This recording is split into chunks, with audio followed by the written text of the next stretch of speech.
Jadi gini, Oh. kalau garis keturunan bapak mau kita ambil, tapi rata-rata orang Batak udah pakai nomor ini kan. Iya. Nah, itu kalau genap ke ganjil itu adalah anak dan bapak. Genap ke ganjil. Nah, genap Oke, ke ganjil dengan dan PK. sebaliknya. Genap ke ganjil Nah, Baru dari tahu bapak aku nih.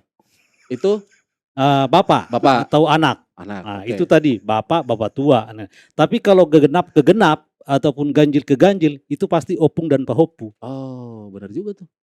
Itu matematikanya. Enggak, Abang Guru jangan benar-benar mulu ya.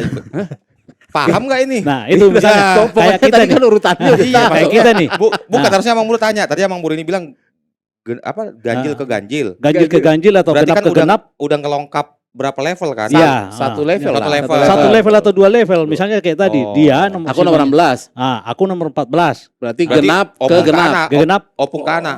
opung dan pahopu. Opung dan popu. Iya. Genap ke genap kan? Ya. Ya. Oh. Semakin kecil dia nomornya berarti misalnya Semakin semakin tua. kecil makin tua itu nomor. Dia panggil opung ke atas. Nah, ke atasnya lagi genap di atas 14, genapnya kan paling dekat 12. 12. Nah, manggil opung juga. Aku juga manggil opung.